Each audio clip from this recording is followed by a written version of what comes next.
مولوی کا طارق مسعود جی مسعود مسلمانوں اسی لیے کہا جاتا ہے دیوبندی مذہب کی اصل کو سمجھیے. یہ انگریزی دور میں پیدا ہونے والا ایک فرقہ ہے جس کی بنیاد ہی حب خدا اور بغض نبی میں رکھی گئی ہے. میں نے ہرگز آپ کو ان پڑھ کا لفظ آپ کے لیے استعمال نہیں کیا. یہ توہین کا لفظ سمجھتا ہوں میں. میری طرف کسی نے منسوب کیا کہ میں نے یہ کہا ہے کہ میں نے نبی کو معاذ اللہ ان پڑھ کہا ہے.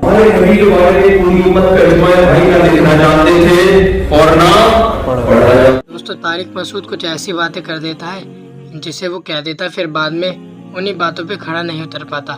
پہلے آپ لوگ اس چھوٹی سے کلپ کو دیکھیے، اس کے بعد اس کا پورا پوسٹ مارٹم کرتے ہیں.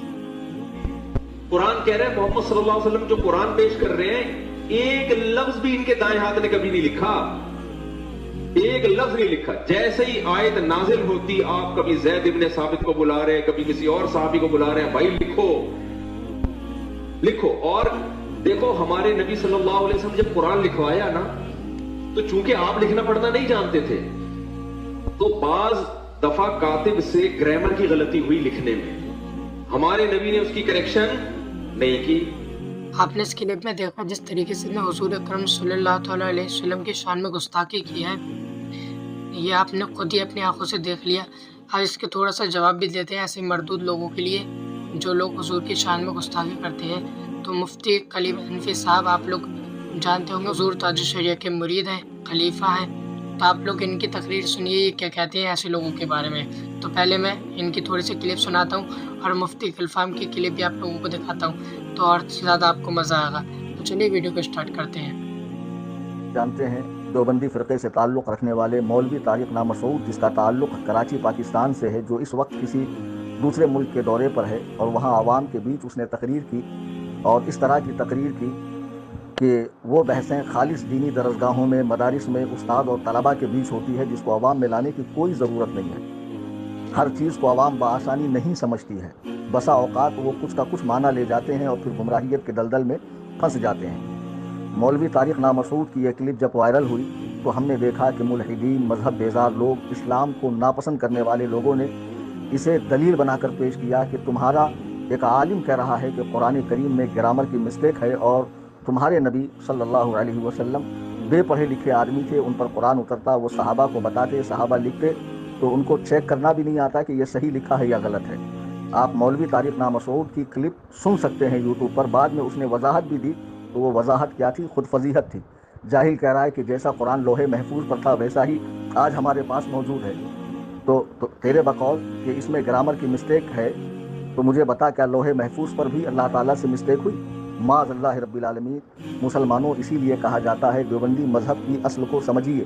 یہ انگریزی دور میں پیدا ہونے والا ایک فرقہ ہے جس کی بنیاد ہی حب خدا اور بغض نبی میں رکھی گئی ہے. ان کے مذہب کی بنیاد ہی یہ ہے کہ نبی کریم صلی اللہ علیہ وسلم کو منہ بھر بھر کے گالیاں بکی جائے اور لکھی جائے، اور شروع سے 150 سالوں سے علماء اہل سنت ان کا رد کر رہے ہیں.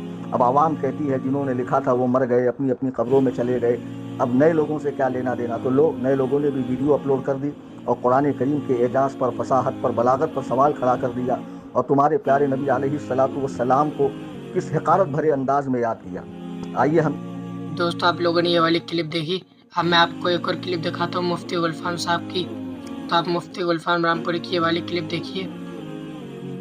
تو کہا کہ قرآن میں مسٹیک ہے. اچھا کہا کیسے؟ یہ بھی بے وقوف نے بتایا. پتا کیا بتایا؟ تم سننا یوٹیوب پہ ہے پوری اس کی کلپ. کہہ رہا نبی نہ پڑھے تھے نہ لکھے تھے. معاذ اللہ، معاذ اللہ. اس نے کیا بولا؟ نبی نہ پڑھے تھے نہ لکھے تھے، نبی تو امی تھے. معاذ اللہ اس کے کہنے کا مقصد یہ، معاذ اللہ 100 بار معاذ اللہ، کروڑ بار معاذ اللہ کہ نبی جاہل جپٹ پڑھے. معاذ اللہ، یہ اس کا کہنے کا مقصد. معاذ اللہ 100 بار نبی نہ پڑھے نہ لکھے. بولا جب ان پہ وحی آتی تھی نبی پہ تو یہ لکھنا تو جانتے نہیں تھے، لکھتے کیسے قرآن کو؟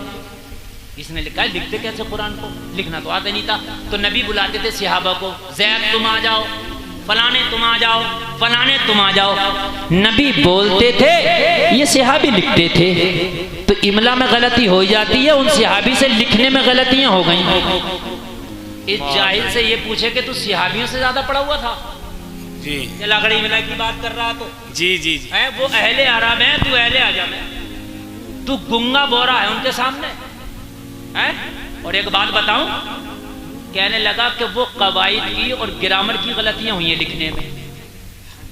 کہ وہ جو تھے بھائی پڑھے لکھے نبی، اب نبی کو کیا پتا انہوں نے کیا لکھ دیا، وہ پڑھے لکھے تھوڑی تھے، وہ تو جو لکھ دیا انہوں نے لکھ دیا، وہی آج تک چھپتا رہا۔ اس الو کے چرخے کو یہ پتا نہیں ہے کہ گرامر ایک طرف، نبی جو بول دیں وہی گرامر ہے۔ اب گرامر اگر نبی کے بولنے سے الگ جائے تو گرامر کی غلطی ہے، میرے نبی کی غلطی نہیں ہے۔ جی جی جی بے شک۔ تو دوستو یہ تو ان کی میں نے آپ لوگوں کو چھوٹی سی ویڈیو دکھا دی، انہوں نے بہت ہی اچھے طریقے سے گستاخ رسول کو جواب دیا ہے، بہت ہی اچھے طریقے سے اس کا آپریشن کیا ہے ان لوگوں نے، بہت ہی بڑھیا طریقے سے۔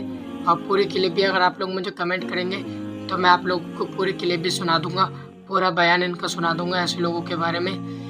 آپ لوگوں کو ایسے لوگوں سے بچنا چاہیے، بدعقیدہ لوگوں سے، اور آپ کو سنی علماء کو سننا چاہیے، آپ کو ایسے لوگوں کو دیکھنا چاہیے جو حق اور سچ بولتے ہیں۔ کافی زیادہ معصوم مسلمان ہوتے ہیں اور ایسے لوگوں کی تقریر سن لیتے ہیں اور یہ گستاخی کر دیتے ہیں اور لوگوں کو پتہ بھی نہیں ہوتا، شمار بھی نہیں ہو پاتا، لیکن الحمدللہ سنی علماء اکرام ہیں، ہمارے ایسے لوگوں کو گستاخوں کو جواب دیتے ہیں، کافی اچھے طریقے سے ان کا آپریشن کرتے ہیں۔ تو آج کی ویڈیو میں اتنے ہی، ملتے ہیں کسی اور ویڈیو میں، جب تک کے لیے اللہ حافظ، اپنا خیال رکھیے۔